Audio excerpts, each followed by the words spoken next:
de comunicación, ¿no? Os lo voy a ir presentando porque van a tener una pequeña intervención de unos 10 minutitos, ¿vale? Y luego haremos el debate. Evidentemente Gemma y Irene ahora no van a hablar en este turno, y sí, os voy a presentar ahora. Y va a empezar Jairo Morga, que es miembro del gabinete de la Unión de Agricultores y Ganaderos de La Rioja, que lleva la revista La Unión, las redes sociales y la página web. Ya ha venido justito porque ya os podéis imaginar los días que ha tenido, ¿no? Siendo miembro del gabinete de comunicación de la UAGER. Bueno, pues le dejo a él la palabra, 10 minutos, Jairo, y luego pasaremos con los siguientes que os presentaré. Vale. Buenas tardes. ¿Me oye? No. Ahora. Lo primero que tengo que decir es que soy miembro, indio, jefe y el único. Este soy yo soy el gabinete porque en sitios pequeños, pues, incluso mi tarea del gabinete de comunicación es parte de mi trabajo porque al final en un sitio pequeño haces muchas más cosas. Como ha dicho Juan Carlos, pues son días especiales en el sector agrario y esto me deriva a dos cosas. Una, tengo una personal sensación de tristeza bastante grande, a pesar del éxito incuestionable de la estatura de estos días y la movilización que hay. Es un tema personal. Y por otro lado, esta situación que estamos viviendo pues me ha impedido preparar como os merecéis esta ponencia o esta pequeña intervención, pues porque no he tenido tiempo material de prepararme en condiciones, que no he podido traer ejemplos ni proyecciones ni nada, porque es un tema complicado.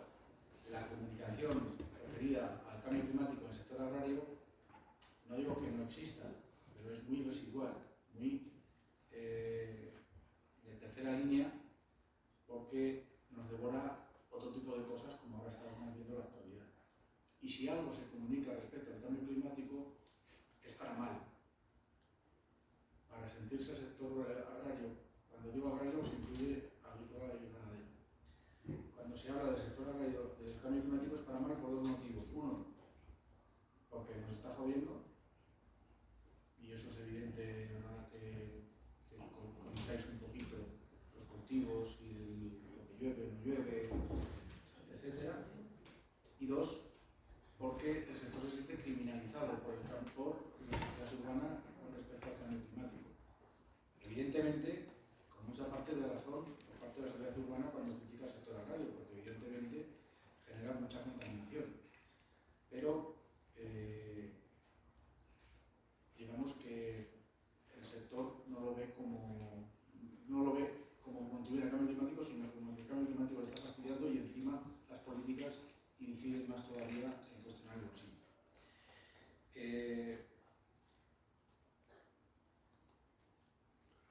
En general lo que se detecta y lo que comunicamos es que las decisiones que se toman desde los despachos, desde Bruselas, desde las administraciones, siempre desde allá se hacen sin conocimiento del sector y penalizando al sector, poniendo unas trabas cada vez burocráticas, productivas, y a la vez se produce lo que hemos comentado de la criminalización, ¿no?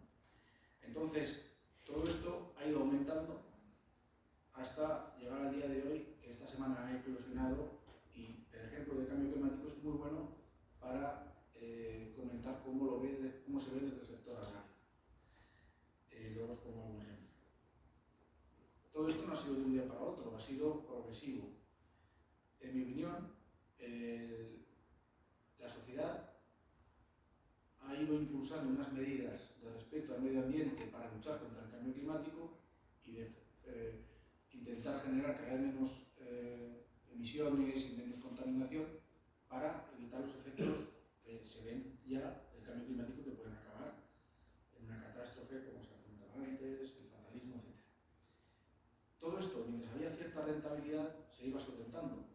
Evidentemente al agricultor no le gusta, al ganadero tampoco, pero lo tiene que ir haciendo. Pero cuando además estas medidas conllevan sí o sí falta de rentabilidad, afectan a la rentabilidad, afectan al bolsillo, entonces ya no hay medias tintas y entonces es muy difícil ver en en ninguna comunicación del sector agrario muy difícil nada que no sea rechazar e incluso insultar a quien habla del cambio climático y propugna control de crecimiento, etc. Todo esto, y así se me ha invitado, lo digo no solo como gabinete de comunicación de la Unión de Agricultores, sino también como mi opinión personal como periodista y conocedor un poco del tema. Es decir, que no estoy hablando aquí en voz de la Unión de Agricultores, sino más bien mía. ¿Vale? Esta presión que había en la sociedad y que hacía que los políticos, las autoridades, fueran adoptando medidas tendentes a limitar el cambio climático, fue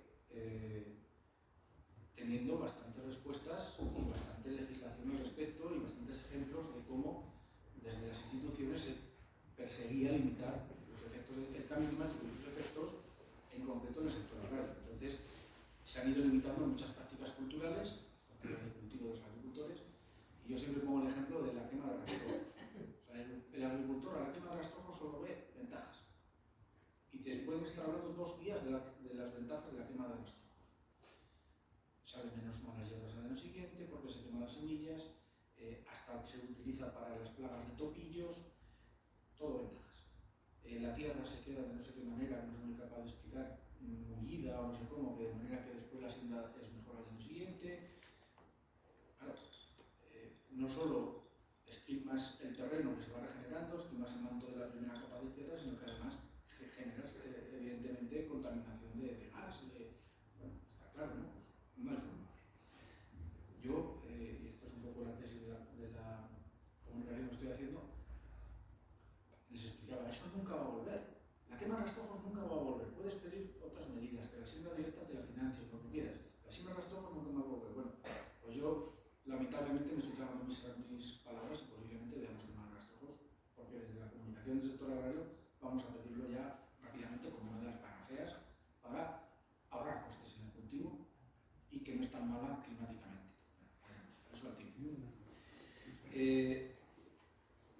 Todo esto en la política agraria se plasma en la política agraria común, que es una política que marca la Unión Europea y que luego hay que cumplir. Esa política que nació para garantizar la alimentación de la sociedad después de la Segunda Guerra Mundial, con el tiempo hubo excedentes y ahora lo que se limita a la producción y se les regula los mercados. Y entonces, al final, lo que hay es una sensación desde el sector de que no te dejan, ni te dejan producir como tú sabes producir y además te penaliza económicamente.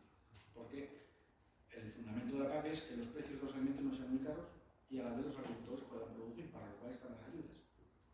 Claro, el agricultor dice, yo no quiero ayudas, yo quiero poder producir y ganar mi vida de esto. Pero es que el mercado no me paga por mis productos lo que valen, porque tiene que comer el consumidor y si no es cuando se prepara gorda. Los agricultores están preparando gorda, pero si los consumidores que somos los agricultores y los demás no tienen para comprar comida, ahí ya. Entonces, todas las medidas van en este sentido, y la última reforma de la PAC, que entró en vigor en enero del año pasado, después tenían que entrar en el 20, pero se ha retrasado el 23, todavía venía con la ola social de luchar contra el cambio climático con medidas de cultivo en el sector agrario. Entonces, alguna condicionalidad que había que cumplir, unas medidas muy estrictas de condicionalidad para poder acceder al total de las ayudas, si no ibas cumpliendo esas medidas, te iban restando porcentaje de las ayudas. Se han sumado, además de esa condicionalidad, en la nueva reforma los ecoregímenes de la PAC. Son unas otras medidas más que si no las cumples, son voluntarias. Si no las cumples, por ejemplo, tú tienes una finca de 10 metros cuadrados y tienes que dejar 1 metro cuadrado todo alrededor sin cultivar. Eso favorece que haya otras especies, que ahí no lleve herbicida, etc. ¿no? Bueno, pues los ecoregímenes que son voluntarios suponen que o los cumples todos o tampoco llegas al total de las ayudas. Que ya había una limitación a la monetaria. Es decir, otra nueva política de cuidado del medio ambiente desde las instituciones que los agricultores pues, ven como sensación de... 2 minutos. 2 minutos, muy bien. Voy a intentar ahora definir desde la comunicación diferentes líneas a la hora de hablar de la ecología en general, del medio ambiente y dentro de ello del cambio climático. Hay una oposición firme y contundente a cualquier restricción productiva, en el sentido de lo que os estoy hablando, porque el agricultor y el ganadero no soportan más. Esto es lo que se está pidiendo en la tractorada de hoy, además de unas reclamaciones que las organizaciones agrarias venimos muchos años pidiendo. Entonces, aparte de que los productos de terceros países no vengan con otras condiciones, etc., la rentabilidad, muchas cosas, los dos primeros puntos del manifiesto que ha salido de la delegación de gobierno, que no me importa decir que están dentro de la agenda de Vox, y ningún otro partido lo dice así tan claro, son paralización de la Agenda 2030, sabemos lo que es todos, ya que supone el fin de la agricultura española. Y dos, que se acabe con las políticas ecologistas restrictivas por parte de la Unión Europea. Estos son los dos primeros puntos de la manifestación de hoy. Luego todos los demás que las organizaciones agrarias venimos pidiendo todos desde hace muchísimos años. Eso es lo que me da tristeza de esta manifestación de hoy. Los que están hoy en la manifestación no son de Vox, aún habrá, bastantes. Pero el problema es que esta manifestación, con un sistema de, teóricamente defender el sector agrario, pues tiene estos puntos que en comunicación es lo más peligroso que puede haber. Esta línea de oposición firme a toda restricción productiva es la que ha llevado siempre a Saja, que es la organización más vinculada a la derecha de la patronal, y ahora pues esto es un movimiento nuevo que acaba de nacer. Hay una línea intermedia que es una crítica menos razonable y más visceral, pero que también critica el aumento de medidas medioambientales que te limita la rentabilidad más de lo que ya la tenías, que es en la que estamos las uniones de COAG, la UPA y una extinción que hubo en la unión de COAG hace poco, se llama la Unión de Uniones. Y después hay una tercera línea que es la defensa pura y dura de la agroecología como una de las maneras de evitar el cambio climático con una forma mucho más respetuosa de cultivar que tenga al medio natural por encima de todo, no solo a la rentabilidad. Se llama agroecología, podemos entender que es la agricultura ecológica a grosso modo, pero hay muchas más cosas, la permacultura y muchas otras movidas, y no hay ninguna organización nacional, ningún sistema de comunicación potente, digamos que, no digo mayoritario, pero muy amplio, que defienda esta línea. Sí que pues en las más progresistas hay una línea que va por ahí, con más o menos intensidad, pero no es fuerte en cuanto a comunicación. En cambio sí que hay ejemplos, ¿no? Nacionalmente está la SEAE, que es la Sociedad Española de Agricultura Ecológica, con sus ponencias, sus congresos, muy bien. Luego hay una revista muy sectorial, muy específica, que se llama Soberanía Alimentaria, si no la conocéis os la recomiendo, que está muy bien, que es pura agroecología. Y aquí en La Rioja, pues por ejemplo, hay iniciativas de permacultura muy interesantes y también hay una asociación de agricultores ecológicos muy vinculada a la Feria de Santo Domingo una vez al año, se llama ACER, Asociación del Camino Ecológico en La Rioja. En estas tres bandas es donde hay una comunicación más o menos proclive a hablar del cambio climático como problema o como solución. Muchas gracias. Es una reunión que me iba a llevar 10 minutos, pero... Muchas gracias.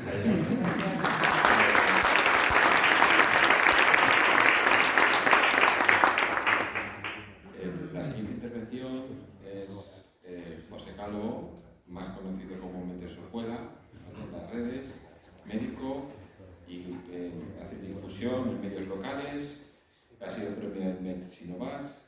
¿Vale? Te dejo aquí.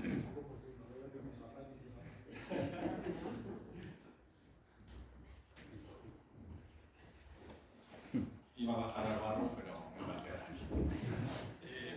Bueno, lo primero que quiero que sepáis es que soy un intruso. No tengo nada que ver con la educación ambiental.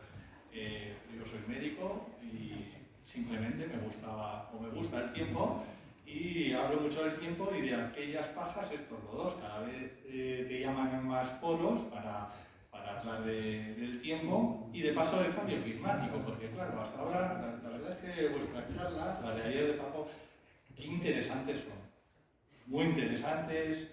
Además, claro, yo tengo contacto más con la gente, vosotros tenéis muchos estudios y es que se parece.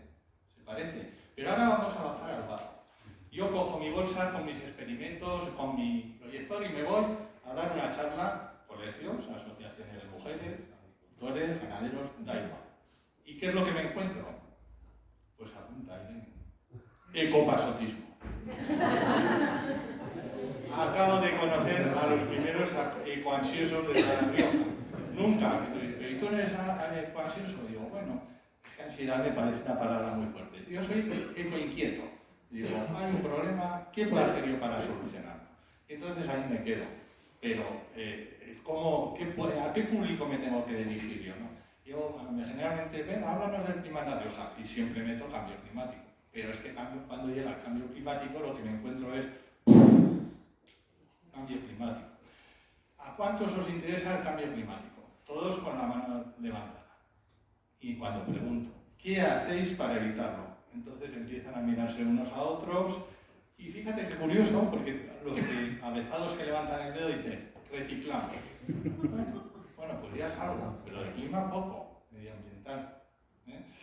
Y eso te lo cuento como curiosidad. Yo quería a vosotros daros un poco idea de lo que yo hago para comunicar cambio climático en todas las charlas. Me da igual, porque a todos les hago prácticamente lo mismo.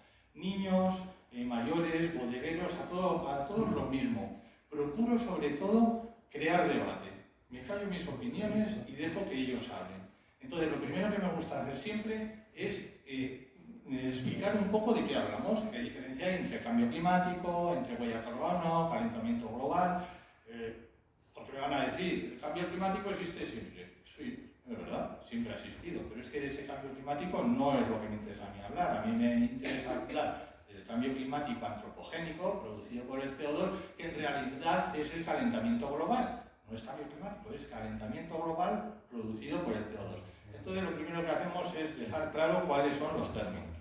Seguimos hablando de otros términos que a mí que me interesa que conozcan, que es el IPCC. Es decir, esto del cambio climático no es una cosa de cuatro locos que estamos aquí diciendo que suben las temperaturas, sino que hay mucha gente dedicada a investigar no solamente el cambio climático, sino aportar soluciones, etc, etc. Les hablo de las COP, de las reuniones que hacen los dirigentes en sus aviones, con tradición, se van todos allá, se reúnen y como decía antes, no sé si ha sido tu Gemma, nuestra referente climática. Voy a hacer un inciso. Fijaros, cuando yo voy a los colegios y les pregunto, vosotros os preguntaréis qué hace aquí un señor de pelo blanco hablándoos, que es dentista, hablándoos del tiempo. Entonces, la primera imagen que les pongo es de sus referentes. ¿Quiénes son sus referentes? Youtubers, cualquiera, Rubius, tal, ahí les pongo Rosalía. Y entonces, después voy yo y les pongo mis referentes y saco a Rodríguez de la Fuente, a Jacques Cousteau, porque es verdad, son los que generaron en nuestra generación, pues, cierto amor por la naturaleza. Y entonces pensaba yo, digo, fijaros que no hay un solo referente climático. Aparte de Greta, que para mí ya está un poco quemada, porque bueno, por lo que sea, me da igual. Pero fijaros como los referentes de la juventud, me da igual, ibaianos, youtubers, futbolistas, ninguno de clima callados. Bueno, todos se mueven en sus avientos, bueno, si hablan es peor, así que mejor. Pero siempre me ha llamado la atención que con los referentes que teníamos en nuestra generación, los referentes de hoy en día, en cuanto al clima y como gran problema que hay, no existen. Pasado después de hablar de la terminología general, me paso a La Rioja. Yo soy local, pues vamos a hablar de cosas que pasan en La Rioja. Procuro, me avisas de tiempo, que soy mi rollo. Procuro evitar gráficas. Y me diréis, lo primero que has puesto es una gráfica. Bueno, porque esta es muy visual, donde se ve que la temperatura media está aumentando. Pero ya paso a cosas que vivimos. Olas de calor, La Rioja es un chollo, para ver cómo está cambiando el clima. Este año, en agosto, la máxima de todos los tiempos desde que se tienen registros. Y os digo que procuro evitar las gráficas porque a mí me gusta contarles historias que les haga ver que efectivamente el tiempo está cambiando. Y diréis, ¿y qué haces? Pues es que hace un mes exactamente, a las 3 de la mañana, mi mujer me levantó de la cama que había un mosquito. Digo, bueno, pues un mosquito, ¿por qué no? Pero no mates que no puedo dormir. Le doy con la zapatilla, que no soy de matar ni mosquito ni nada. ¿Y qué creéis que me sale? Una gota de sangre. Digo, no me puedo creer, en medio de enero, un mosquito picando. Pues eso es un signo evidente que existe cambio climático. Las historias enganchan mucho. ¿Qué les voy a decir a los de Huértanos que se han quedado sin escuela? O cuando vemos estas imágenes. Esta imagen es de noviembre, finales de octubre. Este es el río Oja, ya sabéis que se seca, y si no lo sabéis os lo digo, se seca en junio y vuelve a aparecer agua pues, en el entorno de noviembre. Pero es que a la semana ese río seco estaba totalmente inusual. Una semana. Y donde estará, ¿lo habéis visto alguna vez lleno de arena? Nieve y arena. Y tornados.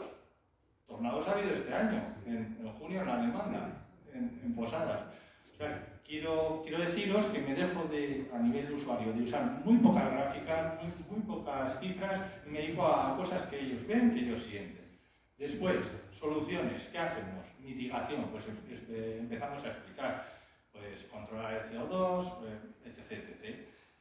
Mitigar, adaptar, llevan la transición energética y las energías renovables. Me interesa dar la idea de que nada es gratis, porque mucha gente, o en general hay la idea que me ponen 40.000 molinos y después otros tantos mil placas solares y ya puedo hacer lo que me dé la gana. Entonces, yo les creo el debate de si son tan limpias, porque hay destrucción paisajística en las eólicas y hay crisis de biodiversidad. Y en la solar 3/4 de lo mismo. Les hago el montaje de las viñas y los paneles solares en Briones. Me gusta que ellos piensen en ello, ¿vale? Que aquí no hay soluciones perfectas y que todo tiene su peaje. Me gusta que debatan de la energía nuclear. Creo que en la sociedad española debería haber debates de todo tipo de energía. Y que todos supiesen a que nos enfrentamos ventajas e inconvenientes. Creo que se nos hurta mucha información. Se nos hurta, o a lo mejor no hay lugar porque no había caso. Claro, estamos viendo la isla de los supervivientes, a esto no le puede interesar a nadie. Que hay otros tipos de alternativas energéticas y que este es el mensaje que les quiero dar, que es la energía más limpia es la que no se consume, es decir, ahorrar energía en casa porque es lo mejor que se puede hacer. Cuando yo pongo esto en Twitter, pues imaginaros lo que me dicen. Twitter es... 2 minutos.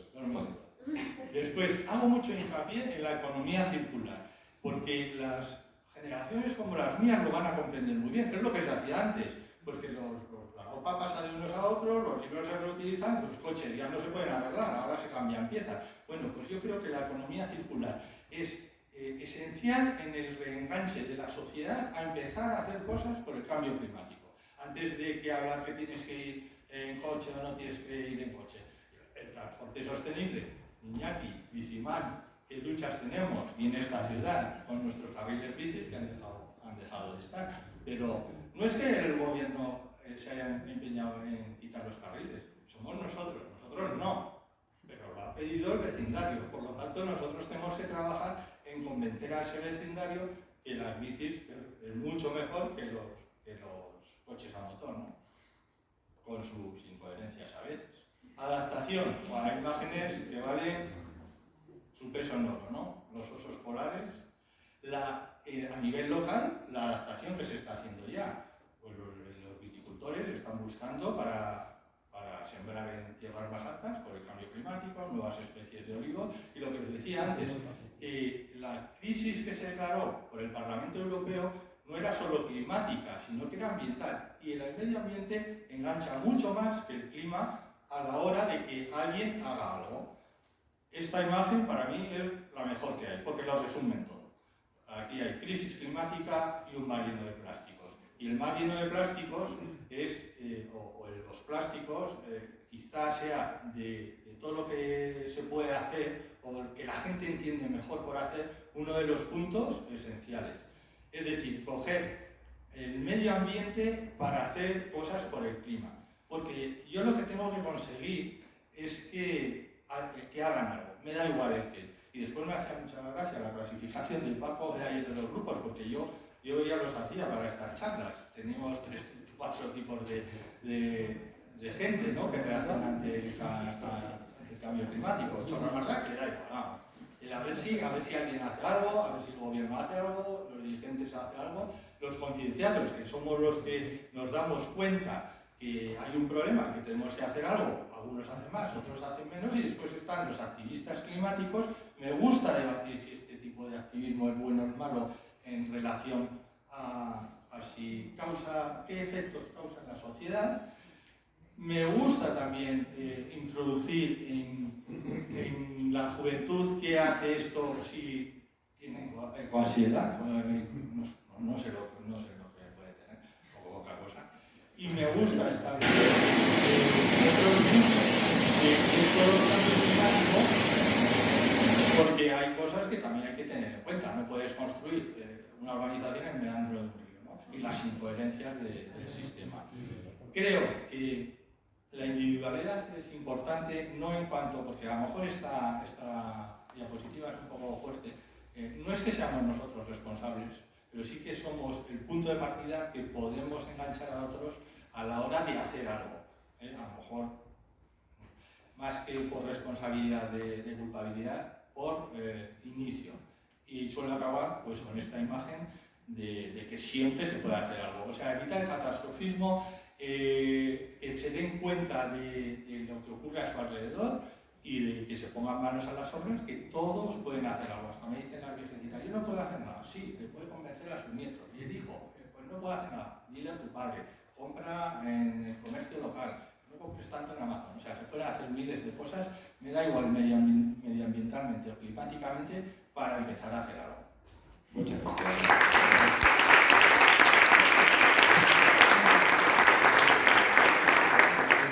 Y para finalizar esta ronda local, Isabel del Pollo, periodista especializada en medio ambiente y divulgadora científica de la Universidad de La Rioja, que colabora en la gestión de las redes sociales y es miembro de APIA. Para ti, Isabel. Bueno, pues después del baile de sillas, muchas gracias por invitarme y por supuesto a los otros ponentes, que creo que van diciendo cosas que ya a estas alturas pues han salido varias veces y en muchas coincidimos por lo menos en la parte que atañe a la forma de comunicar, ¿no?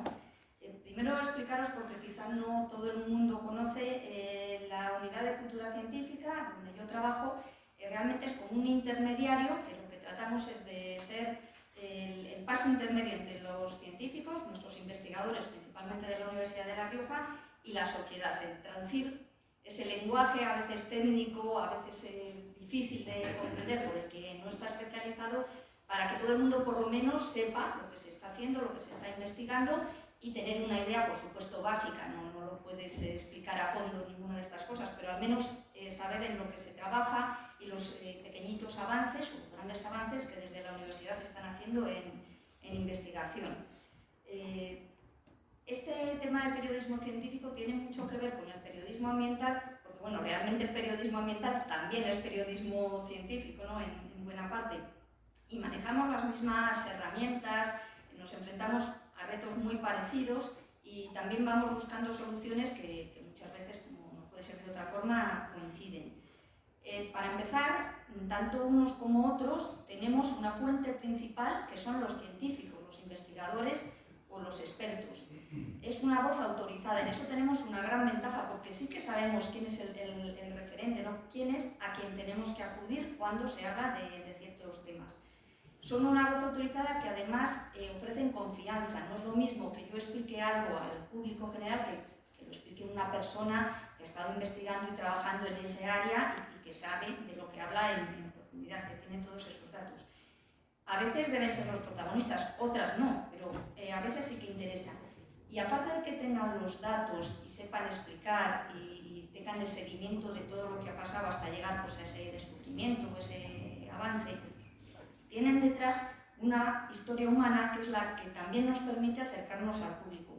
Porque decía José que cuenta historias, y es que eso es perfecto, es lo que todos queremos, o lo que sería una muy buena estrategia para llegar a la gente. A la gente no le interesan tanto los datos más fríos pues, de un artículo científico o de una investigación, ¿no?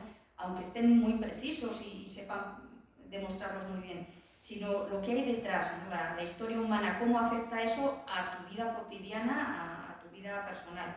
Y también mostrar ese lado humano de los investigadores, que por supuesto son personas y también lo tienen. Entonces, cuando logramos ese científico que a la vez de ser, por supuesto, solvente en su área, tiene esa empatía, esa capacidad de transmitir su pasión por lo que hace al público, es cuando mejor nos funciona la comunicación. No siempre es fácil, pero bueno, intentamos, si hay ese perfil, explotarlo para que sean ellos los que expliquen a la gente lo que hacen, ¿no? Esa parte de contactar es muy importante para nosotros en dos sentidos.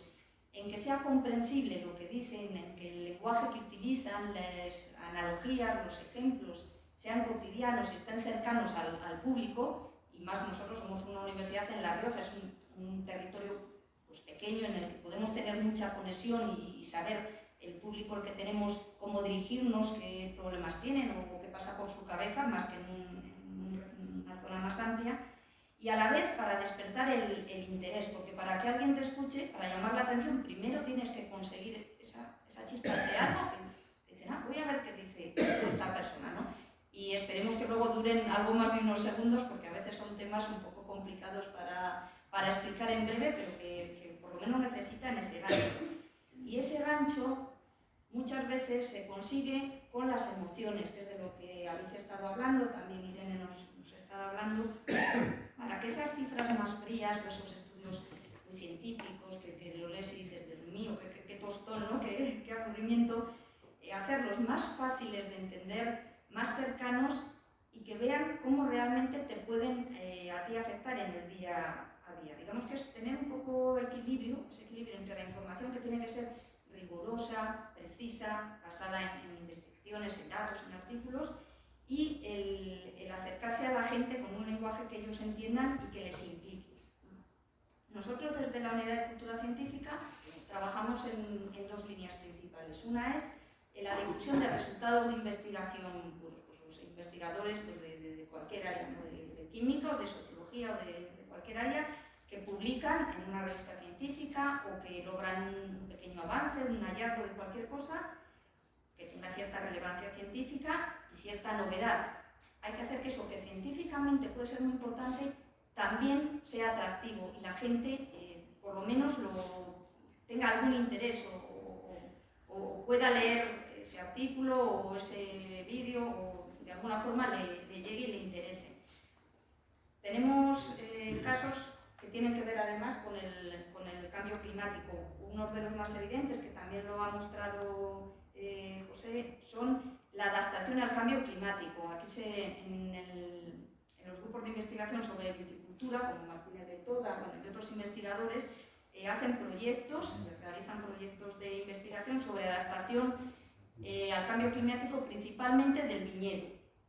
Y es muy curioso porque en esas adaptaciones nos hablan de cosas muy científicas, pues por ejemplo, de genética, de especies más o menos resistentes, de variedades, pero también intervienen sociólogos, intervienen psicólogos, porque se busca una adaptación que no sea hablar solo de cómo la planta, el cultivo se puede adaptar, sino también algo que tenga que ver con la sociedad, con la cultura de la zona donde están, cómo se percibe, con la economía, o sea que son muchas áreas en las que se habla cuando hacemos la difusión de esas investigaciones. No nos quedamos solo en la parte más científica, en el paper, en el artículo científico puro, sino en cómo afecta a cada una de las áreas en las que la gente está más habituada y en las que nos movemos todos.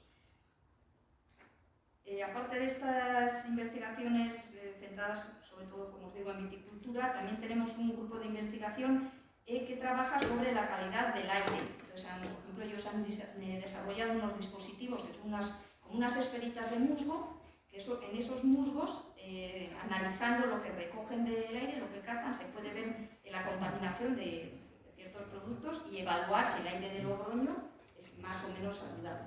2 minutos.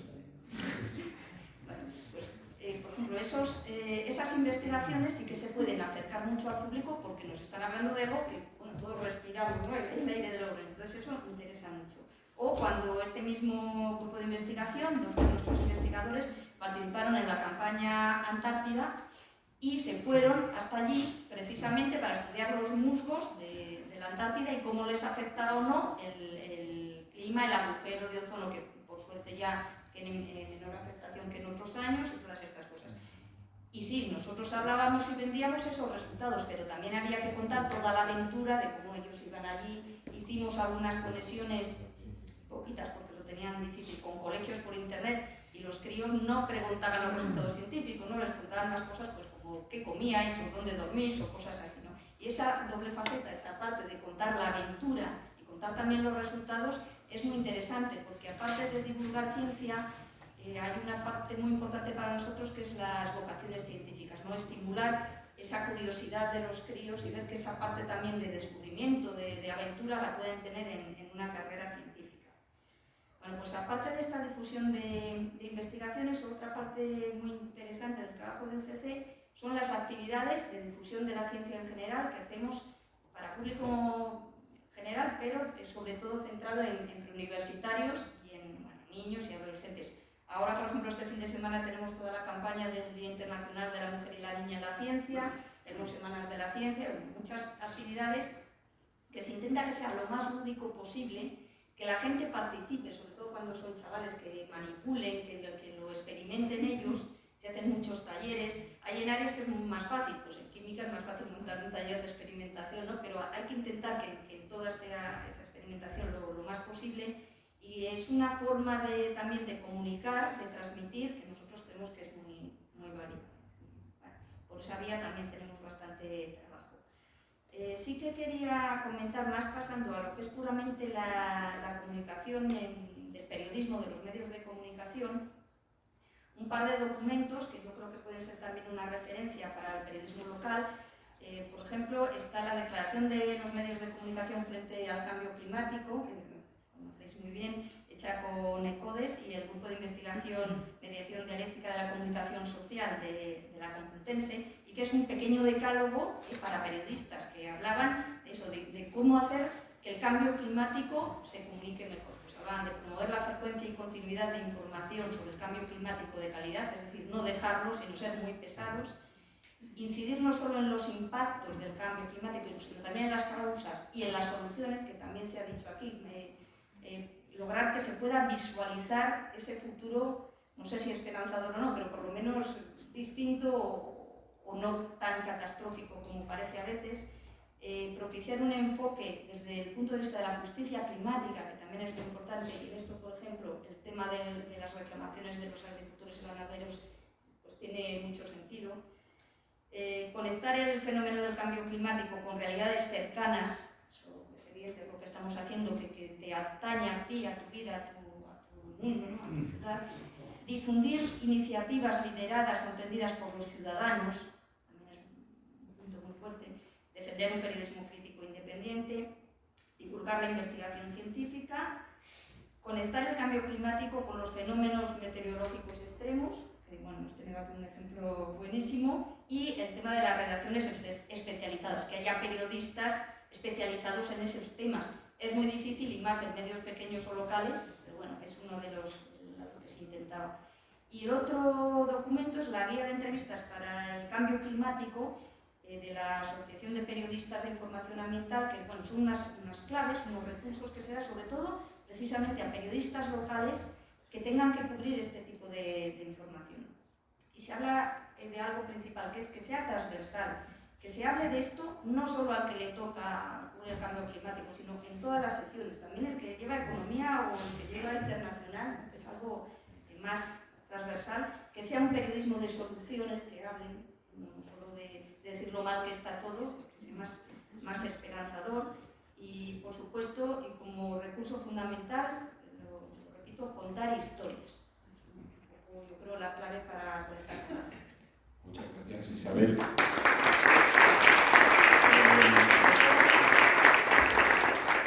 Teníamos una cuarta intervención local que no ha podido venir, la disculpamos, que es la delegada de la EMET, Paloma Castro, que no tenía otro compromiso y no podía asistir. Bueno, pues vamos a pasar a las intervenciones, al debate propiamente dicho, y nos gustaría empezar, lo hemos estado hablando antes de Irene y yo siento no haber contado un poco con vosotros, ¿vale? Pero es plantearos una pregunta al público, ¿vale? A partir de ahí, ¿no? Y la pregunta es, ¿qué creéis que se hace mal? Es fácil, ¿no? ¿Qué creéis que se hace mal desde el mundo de la comunicación, desde los ponentes que habéis visto? ¿Qué creéis que, alguna cosa que os haya rechinado, qué creéis que se hace mal? Y así iniciamos el debate.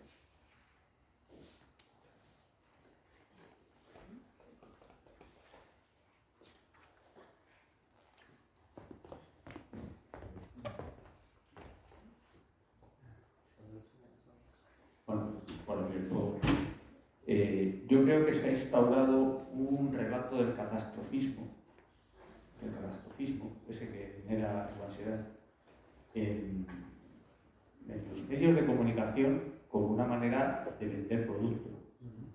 Y ese catastrofismo, si no se sigue pues, esas pautas que marca el decálogo, que ha citado la compañera Isabel, que ha hecho el MDCS, el Observatorio de la Comunicación del Cambio Climático, pues ese catastrofismo que además vende mucho el cine, se vende mucho la ficción, y ojo con la ficción, porque no todo es información. La ficción mueve mucho más opinión muchas veces que otras cosas. Entonces, creo que ese relato catastrofista, yo creo que es algo muy peligroso, porque tiende al derrotismo, también tiende a la inacción y, por supuesto, a la ecoansiedad. Y bueno, pues yo veo ahí un problema que muchas veces lo que se quiere vender es más periódico que informar. Y ese es un problema que se han de mirar los medios de comunicación en nuestro país y en todo el mundo.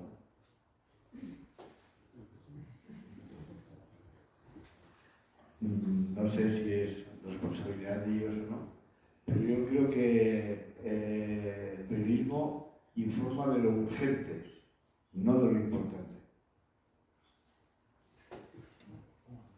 Más palmas y luego le decimos. Pues yo también creo que igual no son responsables, pero sí que creo que estamos en un punto de decir, no sé si ya tendríamos que llamarlo periodismo, no sé si el decálogo que, por ejemplo, ha comentado la compañera o otras, se vuelve a hacer el decálogo en los sistemas tradicionales. La comunicación puede venir de muchísimas fuentes que igual no tienen nada que ver con lo que llamamos ahora medios de comunicación, pero que muchísima gente se está informando y comunicando desde otras esferas completamente diferentes. Se nos están colando todas esas. Y tenemos que construir narrativas nuevas, pero partiendo siempre de lo mismo, pues no lo sé. Yo creo que hay que girar mucho todavía. Vamos, ya en turno.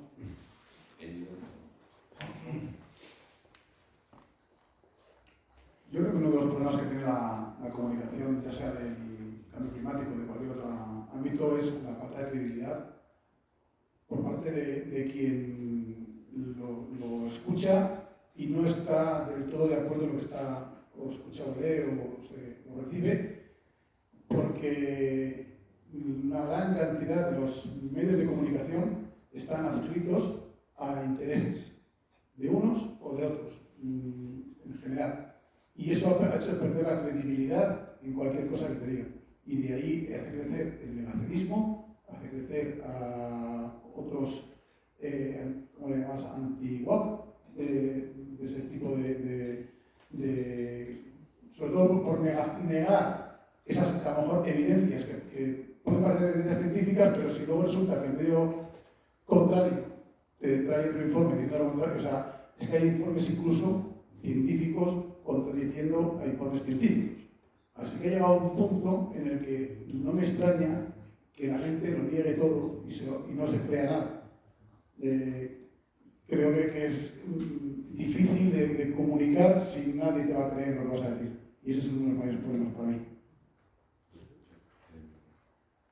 Mónica, y dejamos que hablen los componentes de respuesta a todas estas cosas que nos parecen que hacen mal desde el mundo de la comunicación. No lo vamos a personalizar. Bueno, yo creo que lo primero que se hace mal es ponerlo en los últimos lugares de la lista de la agenda mediática. Y un ejemplo lo hemos tenido en estos días. Cuando se habla de estos temas solamente, hicimos una rueda de prensa anunciando las jornadas, estaban avisados los medios de comunicación, no ha venido nadie. Igual si el enfoque hubiera sido esto unido a algo, a lo que hablaba Jairo, pues jornadas del cambio climático y la agricultura o unido a otra cosa, igual sí. Pero cuando son solamente estos temas abstractos para los que nos preocupan estos temas, pues es que le interesa, porque no tengan otra cosa, suele ser bastante reducido. ¿Quieres contestar? Muy breve, porque ya he hablado antes, pero estoy muy de acuerdo con lo que han dicho, que lo que hay que cambiar es la manera en que estamos comunicando, también desde allí la credibilidad, ¿no? La falta de confianza en los medios, esto es claro. La necesidad de crear ecotopías a través de la ficción misma, yo creo que volvemos a la misma idea de crear imaginarios posibles y que inspiren, y desde luego los medios de comunicación siguen siendo por donde se informa la gran mayoría de la gente, cada vez menos, y yo simplemente apelaría a formación. O sea, hace falta que en las universidades, por lo menos de periodismo, haya formación de periodismo especializado y educación ambiental, que todo el mundo comunique donde comunique y desde la plataforma que comunique parta de una base de educación ambiental básica, ¿no? Que sepamos diferenciar los problemas, como nos estaban comentando por aquí, que no mezclemos un problema de cambio climático con una acción de llevar la bolsa de tela a comprar, por ejemplo, que sepamos transmitir mensajes claros, concisos, directos, con soluciones aplicables y accesibles a la ciudadanía, y para eso hace falta formación y periodismo independiente, que muchas veces se nos olvida, empezar nosotros mismos también a buscar esas fuentes de periodismo independiente que, por ejemplo, no aceptan financiación de empresas de combustibles fósiles.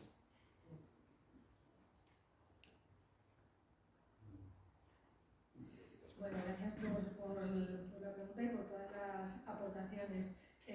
Yo quisiera comenzar empezando o resaltando la importancia en la educación de la educación mediática y digital. Es decir, no vamos a poder, de alguna manera, combatir todos estos desórdenes informativos y toda esta falta de credibilidad si no enseñamos también desde las aulas lo que es la información, lo que es el trabajo de los periodistas, lo que son las fuentes periodísticas, dónde están las fuentes solventes, cuáles son los procesos de elaboración de una noticia y dar referentes, es decir, y hacer trabajos, hacer proyectos de educomunicación donde sean, bueno, yo he trabajado siempre con jóvenes en etapas superiores, pero esto se puede trabajar, de hecho se trabaja ya en los colegios, siempre ha habido un periódico pequeño en las escuelas, en los institutos. Hay que retomar ese tipo de actividades educativas para que aprendan lo que es el manejo de la información y por ahí también mejoremos sus competencias digitales, es decir, hay que enseñar que en las redes hay cuentas que son de instituciones y que una institución, como puede ser un ministerio, no te va a mentir, entre comillas, todo, no va a divulgar bulos, que hay una institución detrás con un departamento de verificación, que existen departamentos de verificación en los grandes medios de comunicación, pero que en las redes nadie está controlando de quién es la cuenta de quién, qué dice qué, cuáles son las fuentes y cuál es la verdad. Igual que los estudios pseudocientíficos. Entonces, evidentemente, estamos en una sociedad donde el desarrollo tecnológico, y aquí hay que volver otra vez a McLuhan y a la antropología, el desarrollo tecnológico ha generado extensiones muy útiles de nuestro cuerpo que nos permiten desarrollar y alcanzar con nuestros sentidos cuestiones que serían hace 200 años inimaginables. Pero esas propias extensiones de nuestra memoria, de nuestra capacidad para comunicarnos, crean todas estas disfunciones. Luego, ¿cómo hay que contrarrestarlas? Con más formación. Y además la tecnología demanda más tecnología. Entonces yo creo que es que necesitamos meter en la educación ecosocial, tiene que entrar también la educación mediática. De hecho, el último proyecto que tuve, presenté un poquito del CNEAM, que se llamaba Virtual Mojo, era para eso, ¿no? Para trabajamos con una escuela de formación profesional donde se formaban educadores ambientales, con jóvenes de formación profesional de grado superior de imagen y sonido, con una empresa tecnológica. Lo que trabajábamos era eso, mejorar las competencias digitales tanto de los educadores ambientales como ambientales de los futuros profesionales, porque yo creo que en esa transversalidad educativa está el camino. O sea, no podemos estar dándonos la espalda en una sociedad tan sumamente compleja. Luego he oído hablar de ecopasotismo y por las intervenciones anteriores he escuchado, te he visto con la mano levantada, disculpa, que ahora damos la palabra. Solamente quería hacer una cosa, nuestro sistema económico, el sistema hegemónico que tenemos, que es el capitalismo, que parece que es un sistema como si fuera el único, que no se puede discutir, está basado en una visión de la sociedad donde se separa al hombre del medio ambiente. Entonces, yo soy el hombre, el ser humano, la economía es mi territorio, y el medio ambiente está ahí. Yo lo someto a mi libre determinación y a mi libre uso. Pero es que resulta que el medio ambiente somos nosotros. Y resulta que ante una crisis de biodiversidad se incrementa el riesgo de zoonosis, véase de pandemias como la que hemos vivido.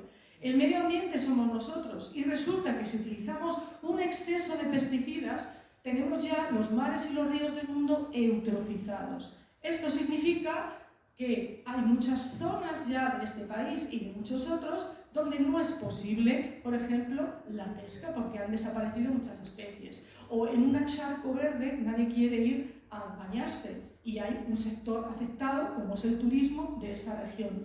Luego, cuando estamos haciendo una reivindicación, ¿dónde está la externalización de aquello que reivindicamos? Esto es una pregunta que me hago. Es decir, que probablemente la solución a los problemas de un sector no se van a poder resolver en una negociación unidireccional con un gobierno. Tengamos en cuenta a otros sectores afectados por el impacto del primero. Porque si cuidamos el medio ambiente, lo que vamos a tener es mejor salud, mejor calidad de vida y mejor calidad en todas las especies. La biodiversidad nos beneficia. Tenemos un gravísimo problema con los pesticidas que afectan a las abejas. Porque la polinización, que yo sepa, a mí me enseñaron que la hacían los insectos, creo yo, ¿no? Es decir, si estamos fumigando con elementos que están acabando con toda esta especie de biodiversidad, tendremos que plantearnos todo eso. Estoy muy de acuerdo, esos debates no se dan. Esos debates no los estamos viendo, no se están produciendo. Es decir, necesitamos poder hablar de todo esto, porque la verdadera solución a los problemas del campo, y de la agricultura, va a estar en que nosotros, el resto, aceptemos que necesitamos la agricultura porque es la que nos da de comer, pero que la agricultura también necesita que haya otros sectores que no se vean afectados por sus impactos, porque va a ser la manera de que sean viables y de que no entremos en una confrontación permanente y en una polarización. La polarización beneficia a unos pocos, perjudica a la mayoría de nosotros. Y bueno, quería hacer a Isabel la lectura del Decálogo.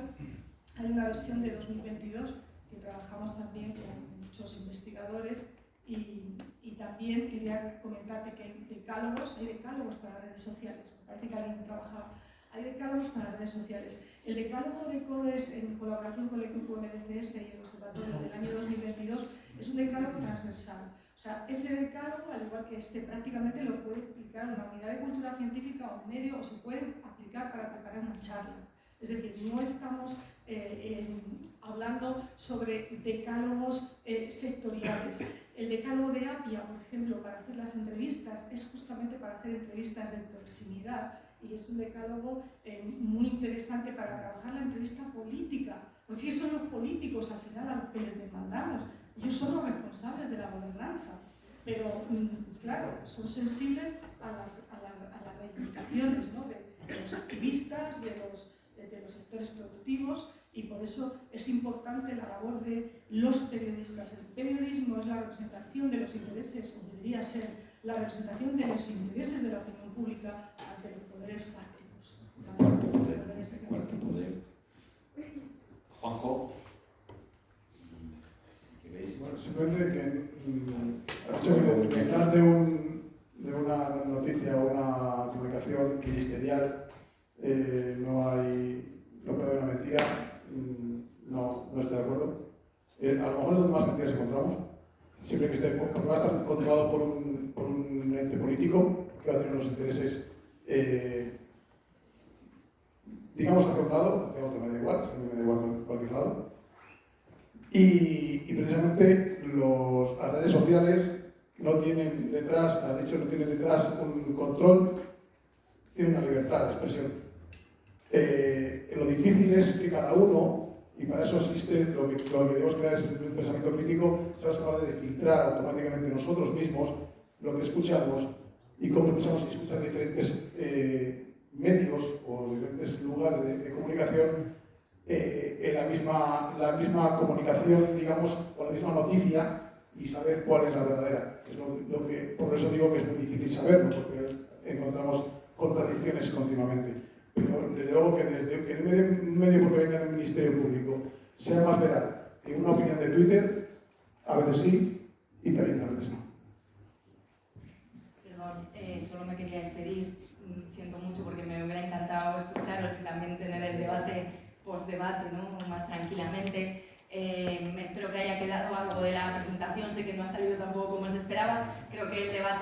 necesario.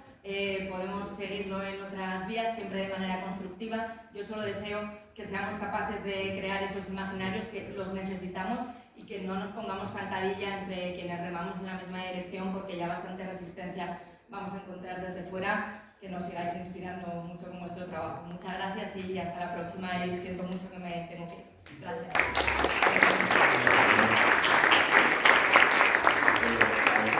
Había otra aportación, Iñaki.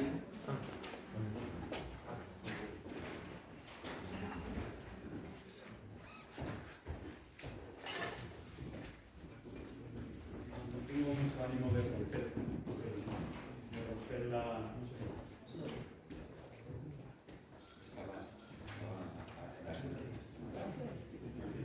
no tengo mucho ánimo de romper la dinámica del debate, pero lo voy a hacer. Yo creo que nos estamos engañando a nosotros mismos, y todo lo que hemos hablado aquí es retrospectivo, no es a futuro. Y todos los datos que tenemos encima de la mesa, las personas que estamos aquí, que conocemos hacia dónde va el clima, es mucho más catastrófico de lo que se está hablando. Y todo lo que se está hablando sobre comunicación está mirando a intentar comunicar posibles soluciones o escenarios de problemas pasados, no futuros.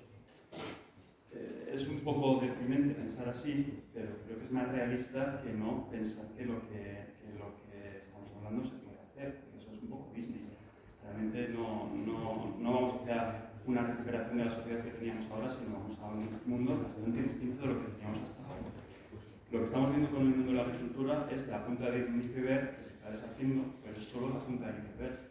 Y como las historias es verdad que venden, pues vamos a imaginarnos que dentro de 3 años, que va a ser así, vamos a tener un verano de 8 meses con temperaturas de 50 grados, sin ningún tipo de cultivo posible, sin agua y sin posibilidad, no ya no de bañarnos, de beber. ¿Estamos comunicando eso realmente? ¿Es eso lo que va a ocurrir? Yo, hasta donde veo las gráficas, hasta donde veo todos los informes científicos del IPCC y todos los informes de la EMET, locales o nacionales o locales, todos apuntan en esa dirección. Y nada de lo que veo en el campo, nada de lo que veo en los múltiples viajes que puedes hacer, ya solo por mera observación local, indica que eso vaya a mejorar. Entonces yo creo que nos estamos engañando. O sea, no sé si la comunicación debe ir a buscar análisis de quién mira qué o cómo se hacen las cosas, sino hay que buscar a los profesionales que sepan comunicar el qué y las soluciones para la resiliencia, que no ya la mitigación o la mejora, ¿no? Sino la adaptación a la que se nos viene. Y entonces, pues como siempre hay que lanzar una pregunta, lanzo esa pregunta. ¿Se va a comunicar o se plantea una comunicación en esa dirección? ¿O como lo veis tan catastrófico o no es así?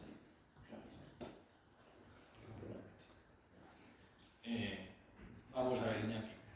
Puedes tener toda la razón del mundo, pero Mónica te ha dado la respuesta. ¿Quién te va a escuchar? ¿Quién te va a escuchar? Lo ha dicho Gemma. Debates, ¿quién los va a ver? Porque es lo que te he contado al principio. Yo salgo a la calle y voy a las charlas y veo lo que hay. Y a las charlas que yo doy va gente que le interesa. Pero me pasaba como a Laura, solo en el entorno familiar. Me miran así. ¿Pero qué me estás contando? Si yo le preguntaba a mis hijos, oye, aparte de chicas y de trabajo, ¿de qué habláis en vuestras conversaciones? Entonces me miran y me dicen, papá, de eso no. Entonces, bien, sí, puede ser un escenario posible, 50 grados, falta de agua. Sal a la calle ahora y cuéntalo. Catastrofista, ¿dónde vas? Pues ya haremos algo. Pues ayer lo decía muy bien Paco, autojustificaciones, todas las pruebas del mundo. Entonces por eso yo aportaba o decía que hay que empezar por asustar poco, aunque no piense que hay que asustar mucho, pero a lo mejor empiezas a hacer que se haga algo. Porque es que no hay más que salir de aquí. Aquí estamos todos muy de acuerdo. Pero es que nos salimos de aquí y es un mundo Disney que has dicho. Oye, sociedad cortoplacista, a lo que te interesa en el corto plazo, y yo no veo poca solución.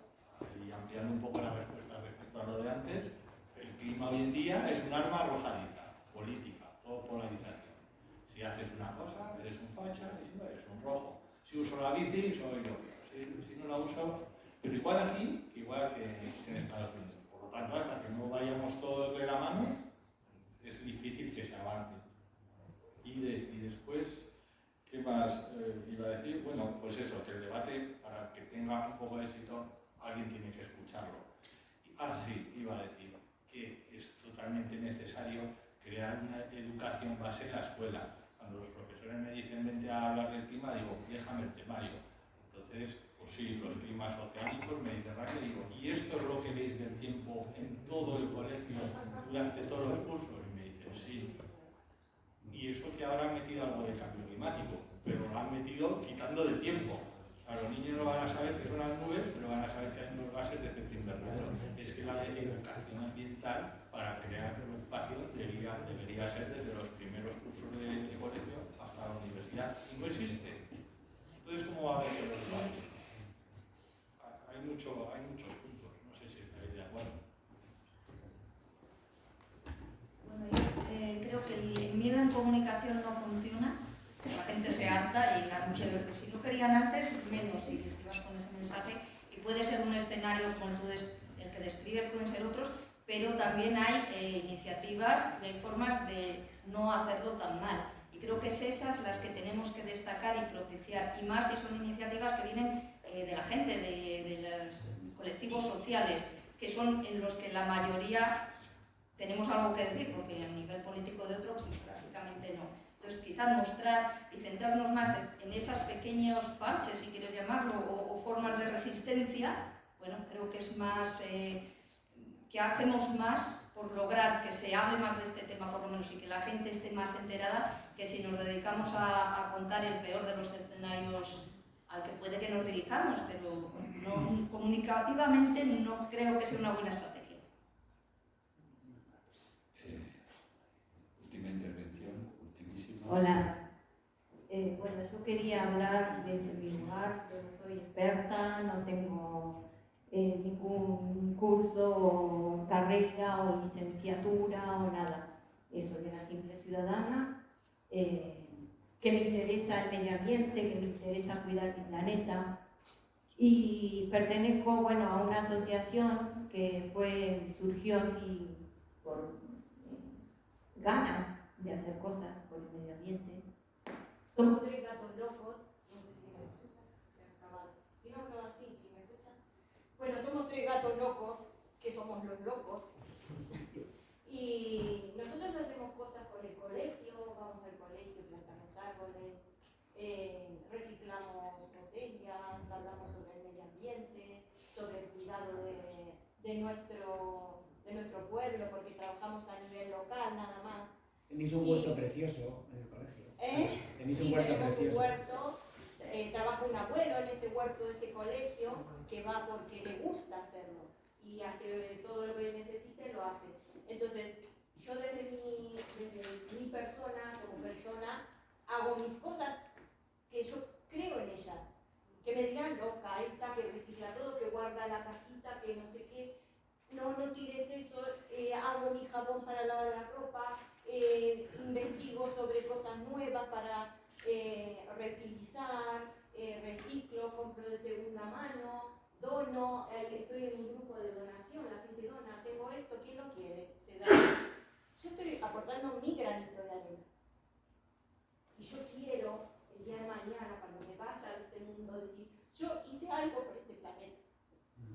Y me da mucha bronca, la verdad, me da mucha tristeza que no creamos en eso, en lo que cada uno hace, en lo que cada uno puede hacer en su casa, en lo que puede dejar, en esa semilla que puede sembrar, porque nosotros podemos sembrar en los niños, y esos niños pueden sembrar en sus padres. Tengo 53 años, y yo creo que podemos hacer algo. Que no seamos tan catastrofistas y decir, bueno, acá no se pasa nada, sí va a pasar cosas, pero cada uno tiene que hacer algo, porque si no, dejemos que todo pase, que las temperaturas aumenten, que la gente compre por comprar, porque compran, vienen rebajas y vamos a comprar a las rebajas porque tenemos que comprar. No, comprar si necesitas, si no necesitas no compres. Entonces yo quiero transmitir esas cosas desde mi lugar.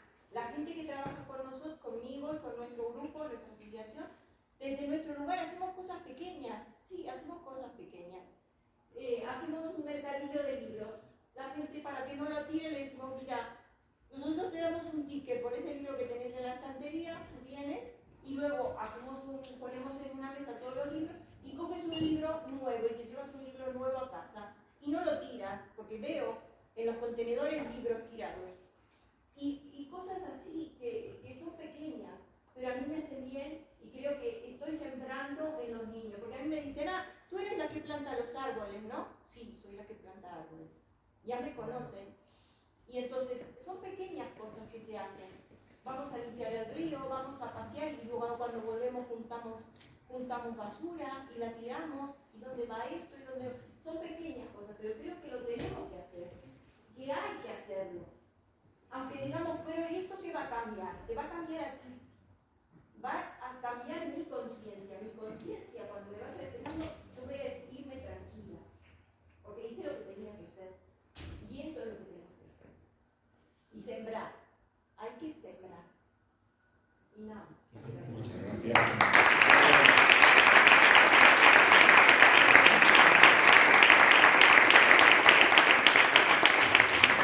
¿Cuál es la diversidad de comunicaciones que hemos tenido en muy poco rato? ¿Vale? Entonces vamos a clausurar y... Mónica. Sí. No, solamente una respuesta en relación con poner al mismo nivel o la credibilidad de la información en Twitter y la credibilidad de la información institucional o la credibilidad de la información mediática. Yo no debo haberlo hecho muy bien, pero creo que he dado datos. Este año hemos analizado más de 3.000 noticias, el año pasado 2.000 y pico.